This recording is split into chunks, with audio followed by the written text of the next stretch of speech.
Dans l'épisode précédent... Mais ne t'inquiète pas, je me referai à la partie de samedi. Je ne pourrai pas samedi.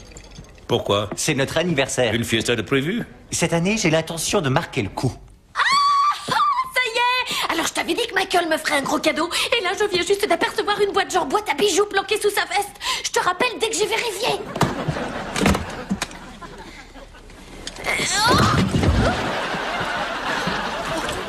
Qu'est-ce que tu fabriques, ma puce? Ouais, comme tu vois, je range le placard. Je veux que tu descendes voir ton père, que tu discutes avec lui et que tu essaies discrètement de savoir ce qu'il a l'intention de faire samedi soir. La boxe, il va regarder la télé? C'est ce qu'il a dit. S'il veut de la bagarre, il va en avoir.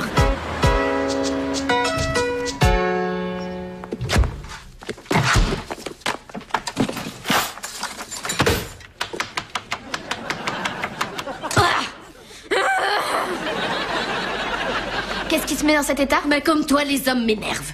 Qu'est-ce qui se passe? Comment ton père a-t-il pu oublier notre anniversaire de mariage après toutes ces années? Est-ce que tu lui as rappelé la date? Non! Pourquoi t'arrêtes pas ces gamineries? Va lui parler, tu seras fixé au moins. Il est hors de question que je lui parle. Et tout le blabla sur la communication qui est le ciment du couple, t'as déjà oublié? C'est pourtant ce que tu m'as dit. Et tu as fait ce que je t'ai dit? Non. Eh ben voilà.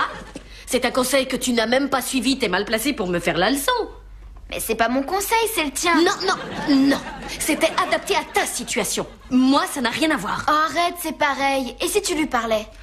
Bon, écoute chérie, tu es trop jeune et tu as encore tellement de choses à apprendre sur la vie de couple. Tu n'es pas en mesure de comprendre mes raisons. Mais tout l'intérêt de cet anniversaire, c'est que le mari se rappelle de lui-même la date où sa femme l'a piégé et qu'il l'en remercie. J'aurais voulu que ce soit romantique.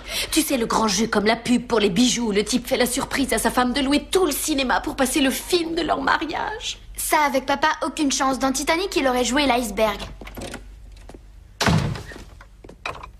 On n'a rien de frais à boire? Donne-moi ça. Donne-moi ta classe. Je viens de faire 1 heure de golf, j'ai tellement les crocs que je pourrais avaler non pas un cheval, mais 2 chevaux. Alors, où est mon steak? On est à court de steak. Eh ben, tu vas tomber de ta chaise et courir m'en acheter un autre? Non, c'est pour rire.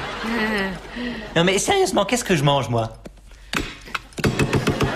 Mais du bœuf en boîte? Miam, miam. Mmh. Et c'est même pas du bœuf, c'est du chimpanzé.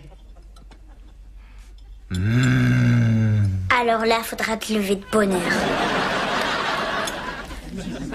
Tes yeux peuvent briller, tes dents peuvent grincer, mais si tu veux ce steak, faut que t'allonges le chèque. Tu peux te lécher les babines, ton ventre peut crier famine, mais si tu me bisques, je le confisque parce que c'est moi qui ai le fric. Bon, bah si j'ai bien compris, j'ai plus qu'à me rabattre sur les légumes. Bébé, tu peux m'apporter le plat, s'il te plaît? Je ne suis pas ta bonne. Tu veux quelque chose, tu te lèves. Mais qu'est-ce qui te prend? Ton chéri d'amour n'a rien à manger et tu t'en moques? Eh bien, il faut croire que je t'ai oublié.